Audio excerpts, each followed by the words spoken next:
access to birth control, and so I'm going to Congress. And you know, when there was this huge sea change and this huge political tide in 2010, all of the talk was about the economy and about the budget, and then all of a sudden 2,000 bills in state legislatures restricting a woman's access to reproductive health care.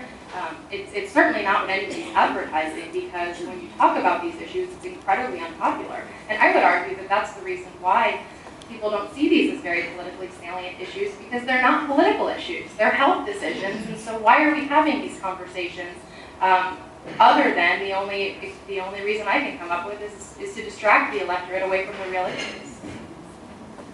Well, Planned Parenthood had its own, was in the spotlight earlier this year because it became political.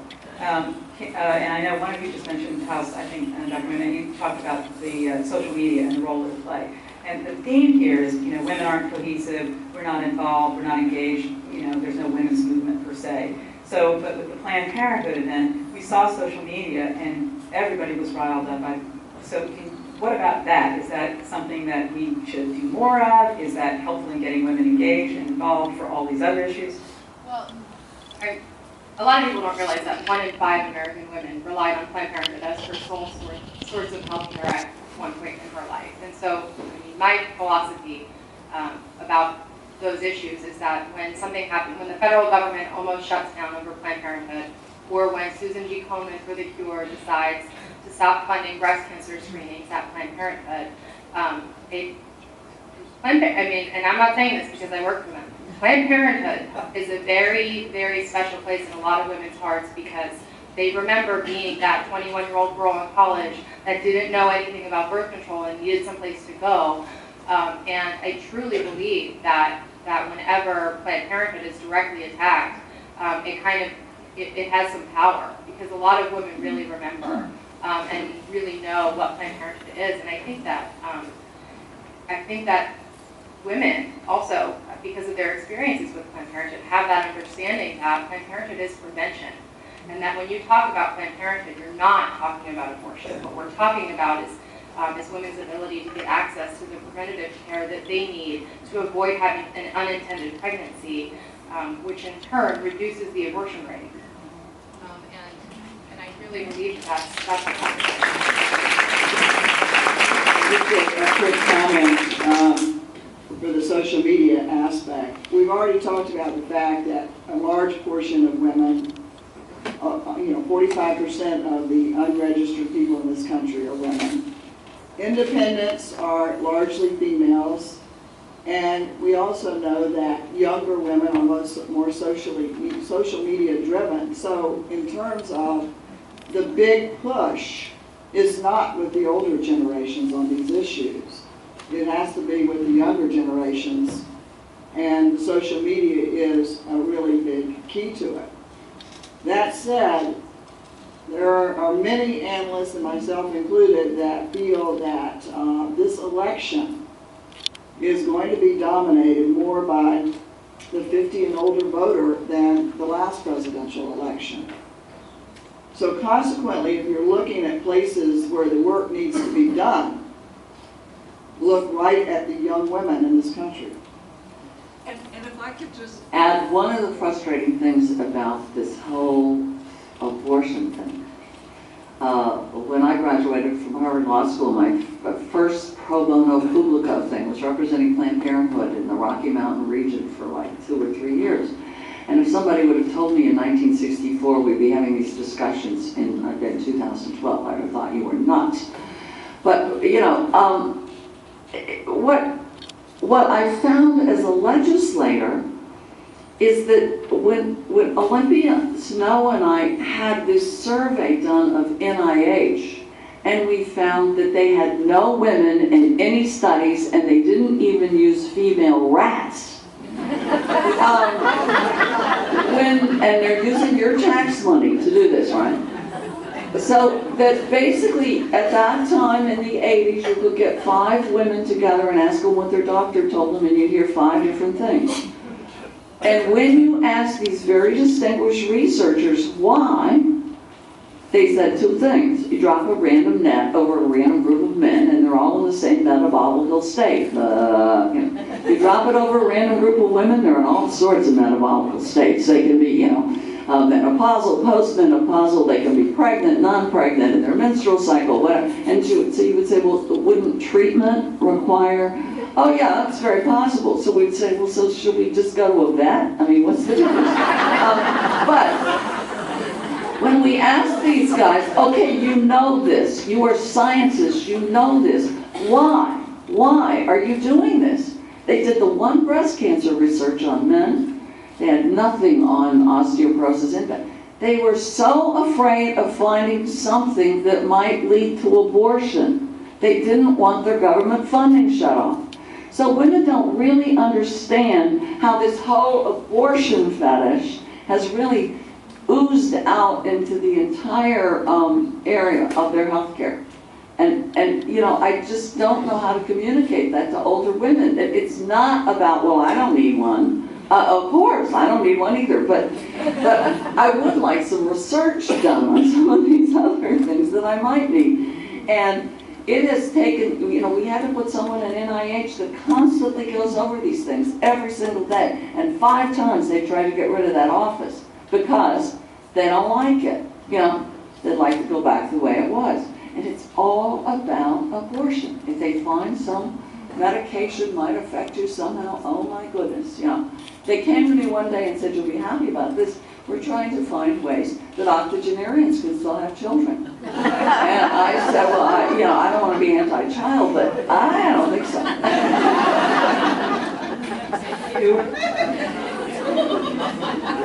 I'm going to open this up. If you have questions, come on up. Trot on up here, Charlie. Mic is open. I'll ask one quick question, though. Somebody dashes up here. Charlie, run faster than that. Okay. Here we go.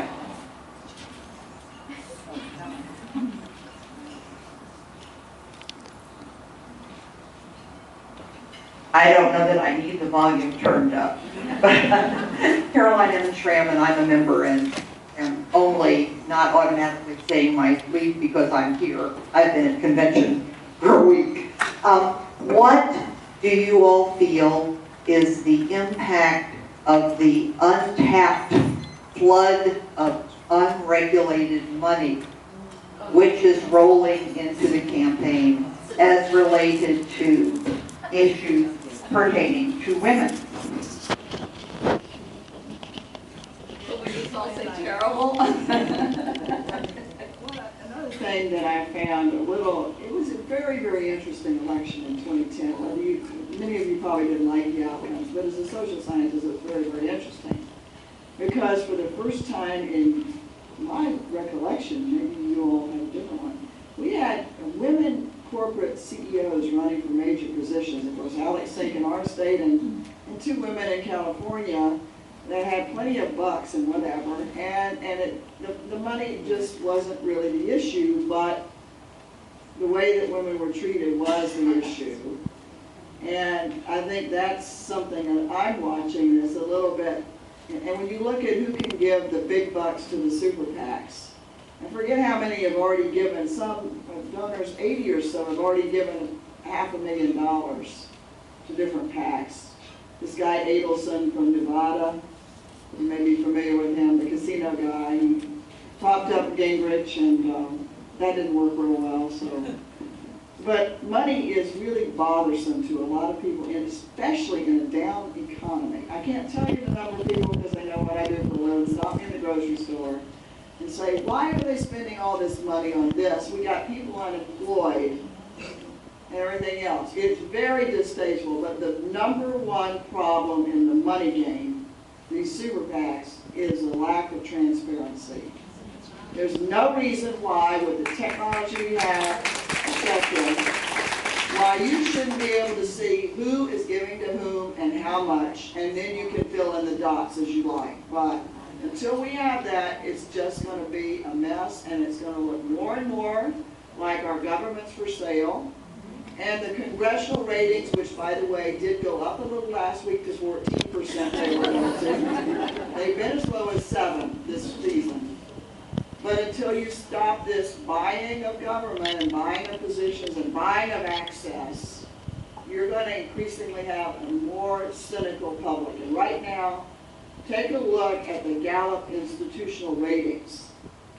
We have never seen American governing institutions rated as poorly by our public to the point of where it's distressing and disturbing and threatening of democracy in the long term. The Supreme Court is in the 20s. The Congress is in the teens. The president is under 50%. That's a little bit more understandable, and he says he probably thinks he's doing terrific compared to Congress and the courts. But you take anything, any of our major institutions, and people think that it's all controlled by people who have these big bucks. And I can see that the very demographic that both parties are really going after this election cycle, the blue-collar, lower middle-income person, by the time we get to election day, may just say the heck with both of them. Can I just add a Historical note, as a historian, I have to say that the word cynicism scares me to death. It came from the Greek word, the origin was yapping dog. And we keep forgetting that there was a democracy in Greece, and it went down because of the dogmen, the cynics. And so when we build that cynicism into our system, I really worry about where we go. Quick question. Wanted to know if this is the election year the Hispanic voter might show up and make the difference, and particularly with Hispanic women. We know that if women are more prone to use social media, the Hispanic women are way ahead even still. So I'm curious to know if this will be the year. I have some statistics here on the registration of Hispanics in terms of relevancy party here. It is true that, basically, among African Americans, Hispanics, Asians, and Native Americans, those groups, women by about a 10% margin, they make up about a 10% margin over men in the composition of the registrants among those groups. But this is really interesting because Latinas are the newcomers to the political system, and it was last election cycle for the first time that exit polls showed that Latinas actually outnumbered Latinos at the polls. However, a caveat on the power of the Latino vote in Florida. Of course, you're in an area that has a sizable portion, and a lot of national writers focus on the Orlando area to talk about Florida's non-Cuban Hispanics. But really, the interesting thing is that when you look at how Latinos divvy up between the parties, they're much, much more divided politically than are the other minority groups that we just mentioned. And in fact, they are large, many more of them are no party affiliation. Because especially Puerto Ricans coming to this country, they don't have clear ideas about what's a Democrat or what's a Republican. And so they say, well, I'm neither, and so they register as an independent or NPA. I have heard many Democratic politicians in this state. I did cover the state party convention here in the fall and the one in Tampa 2 weekends ago. Many say that the Latino registration is going fine, but the turnout is going to be a big problem yet again. And they are more splintered because they have been the larger unemployment group than Anglos. And so I don't think it's going to be the power in any cohesive manner that a lot of people are projecting it's going to be. We have time for one more question. How many people are say, Planned Parenthood is all about abortion, and they're going ahead and trying to fund it? Why doesn't Planned Parenthood separate your abortion services from your health care services? My understanding is the money is separate. Separate the two by name, and then we'll have the real argument about contraception and the war. Very simply, because we are not going to compromise who we are, and we're not going to fold to bullies. That's the answer. This is our mission. Our mission is to provide comprehensive care. part of that comprehensive care is the very small part of what we do, which is abortion care. The other piece of that is we're talking about bricks and mortar separation. We're talking about building new buildings, separating, having completely separate staff. To us, it would be the ultimate way to give up who we are as an organization, frankly. It's our mission to provide essential health care to women and to do it in a way that's accessible and affordable and quality, and to provide the entire spectrum of care. A lot of people don't know that a lot of Planned Parenthood health centers also provide prenatal care, which is another thing that's completely left out of the conversation. And it's, pregnancy is a normal part of life. It's a normal part of health services, and it would be my position that we would be further stigmatizing the abortion issue if we did something like that. Can I just say, I'm so Glad she's here, and I love this wonderful young woman who's taking it on. And I think about Planned Parenthood, I used to feel like I was almost an OBGYN. I had to learn so much about this.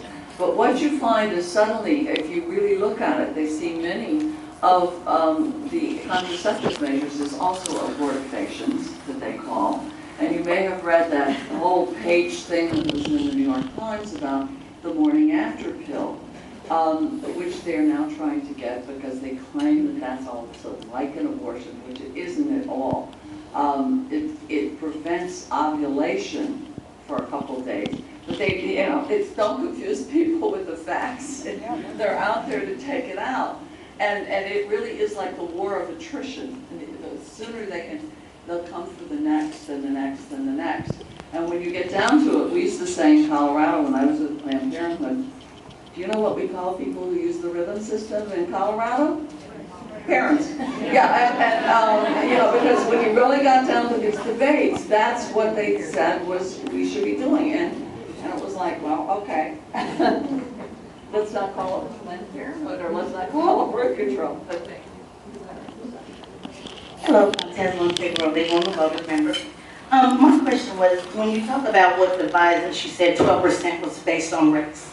So I quote Shirley Chisholm a lot when she says that one of her problems in the house was her gender, not her race.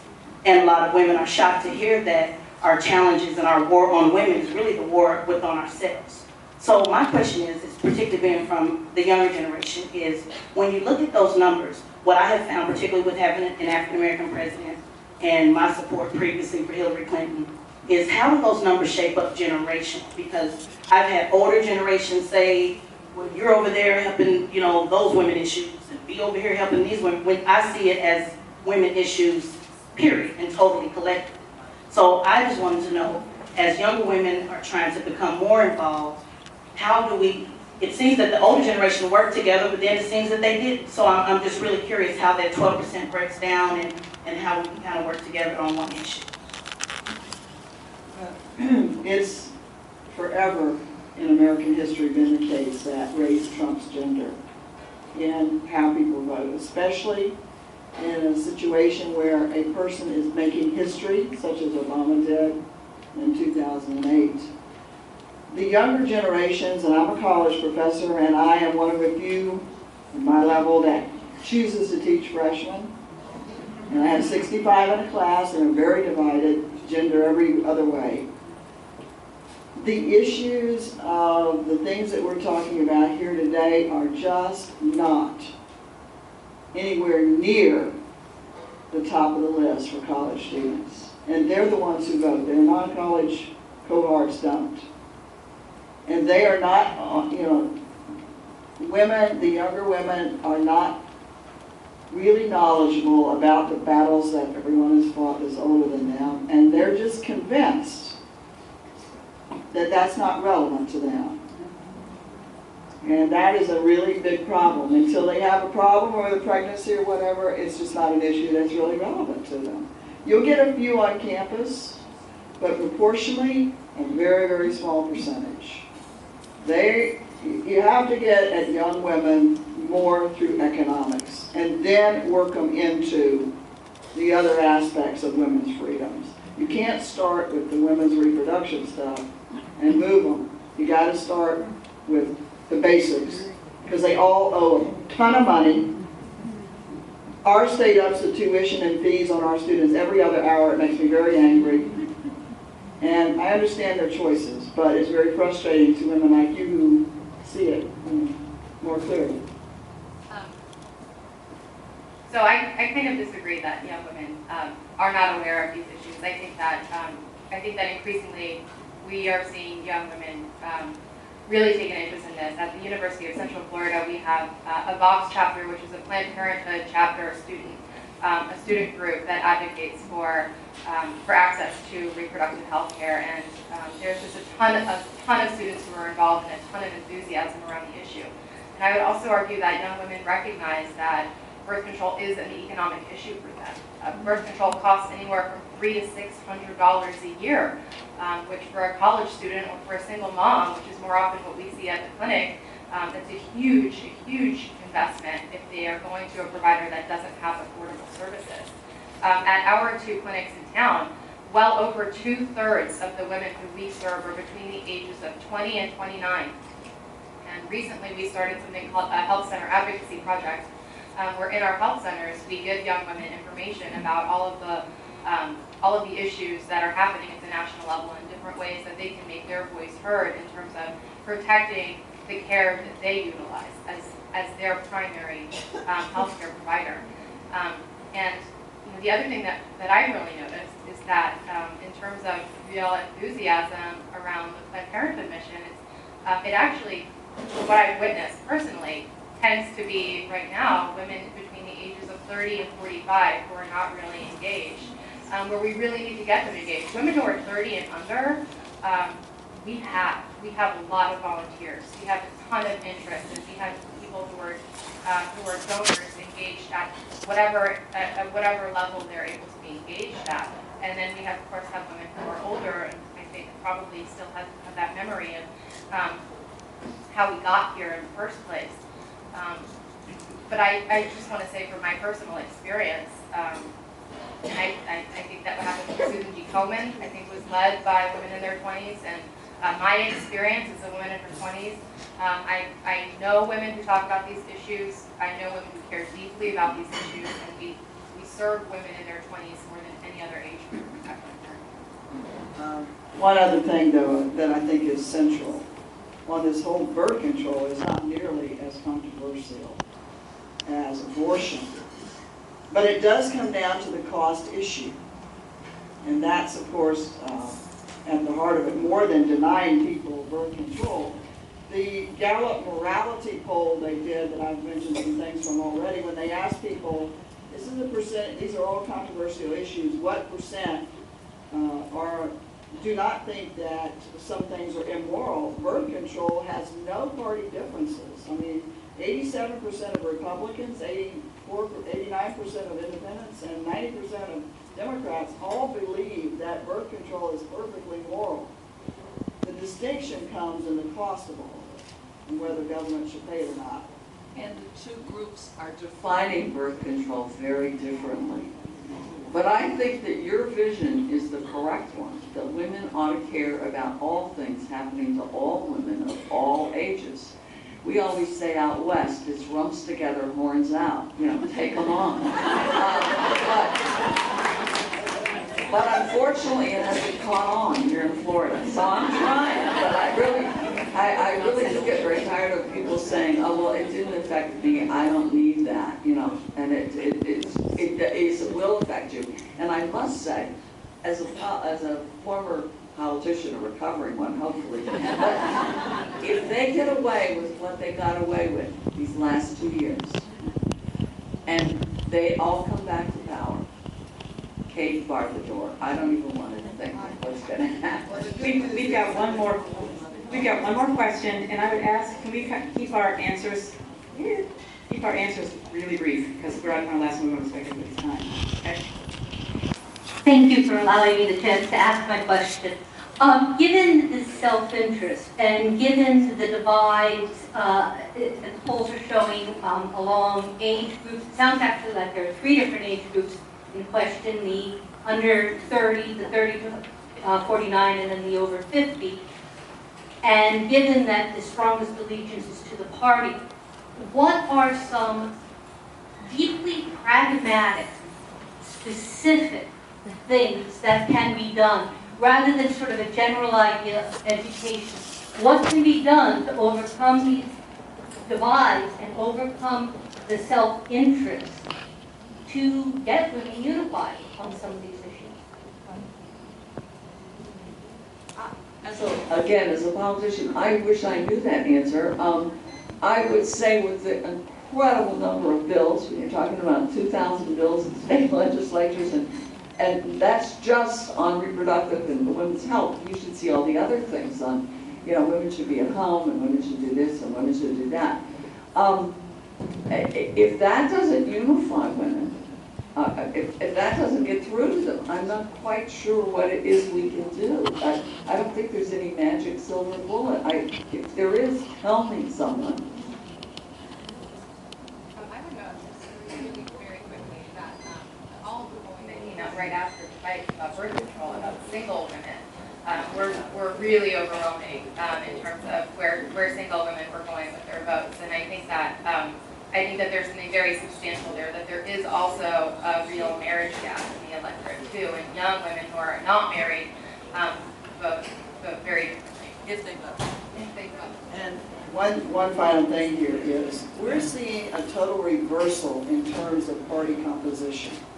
What used to be the most solidly Democratic voting bloc in our country was the seniors. Do you realize who was the most solidly voting group in the 2008 election? It was younger voters. The boomers and older are becoming more mixed politically and more Republican as the FDR generation passes on. The youngest generation is the most solidly Democratic. A lot of it's due to their diversity, and they are a little bit more liberal than the older generations.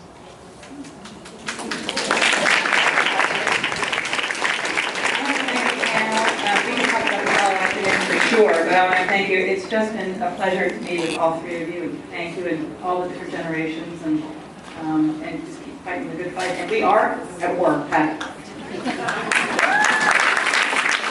Thank you all so much. It was a wonderful, wonderful session, and I feel really inspired. And don't forget, if you're willing to help us register people for vote, the form's up the back there for you to sign.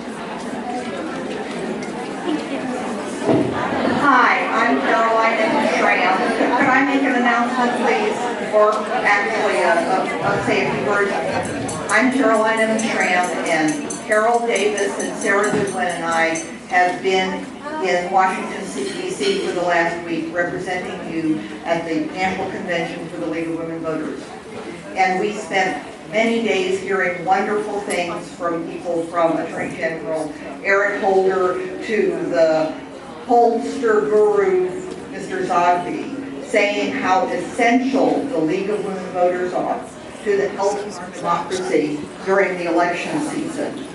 So if you believe that, we also heard a quote throughout the time that change happens not by a few people doing great things, but many people doing small things faithfully. So we invite you to join us. Join the League. There are membership forms throughout the hall and plenty in the back. We have many small things for you to do, and we need your help. Thank you.